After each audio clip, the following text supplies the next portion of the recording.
tumbuh melata, sayang berbah di pohon cemara. Assalamualaikum mulainya kata, saya sembah pemuka bicara. Assalamualaikum warahmatullahi wabarakatuh. Waalaikumsalam warahmatullahi wabarakatuh. Alhamdulillah, alhamdulillah rabbil alamin, wassalatu wassalamu ala asrafil anbiya'i wal mursalin wa ala alihi wa sahbihi ajma'in, amma ba'du. Pertama-tama dan yang terutama, marilah sama-sama kita panjatkan puji syukur kehadirat Allah Subhanahu wa taala, karena dengan karunia-Nya lah kita bisa menikmati fasilitas baik berupa kesehatan jasmani dan rohani serta nikmat iman dan nikmat Islam. Salawat dan salam tidak lupa pula kita sanjung-sanjikan ke pangkuan alam Nabi besar Muhammad sallallahu alaihi wasallam, karena beliau yang telah bersusah payah berjuang demi tegaknya kalimat la ilaha illallah Muhammadur Rasulullah. Yang saya hormati dewan juri yang arif dan bijaksana, hadirin dan hadirat yang telah hadir pada malam yang berbahagia ini. Ma'asyiral muslimin wal muslimat rahimakumullah. Pada kesempatan yang berbahagia ini, izinkan saya menyampaikan pidato singkat saya yang berjudul Bekal Masa Kini dan Esok Hari bagi Pemuda dan Pemudi.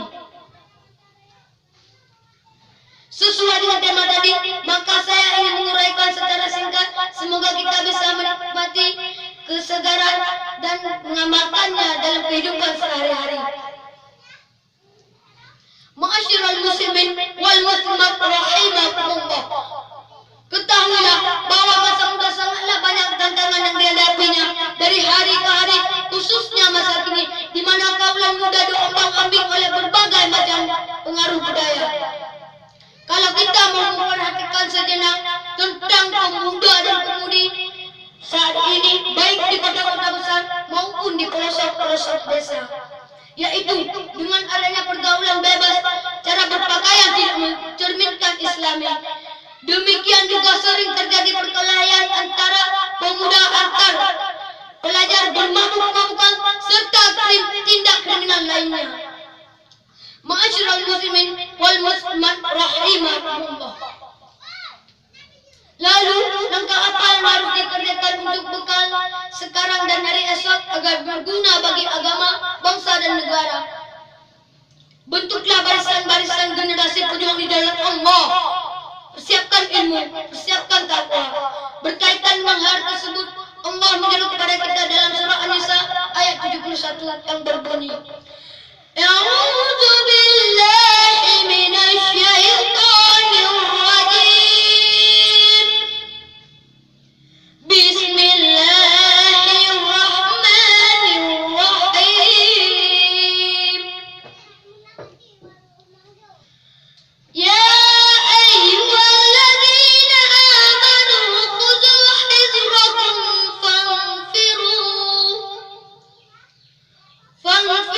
subatin aw infiru jami'a. Sadaqallahul azim. Artinya, hai orang-orang yang beriman, ambillah penjagaanmu, persiapkanmu, dan berbagi-bagilah atau menjadi satu barisan. Ma'asyiral muslimin wal muslimat rahimakumullah.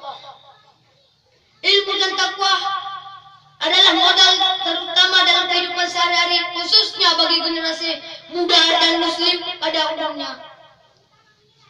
Iman dan takwa haruslah menjadi pegangan agar kita menjadi pemuda yang benar-benar tangguh, benar-benar handal, sehingga kita tidak mudah terjerumus ke dalam hal-hal yang negatif.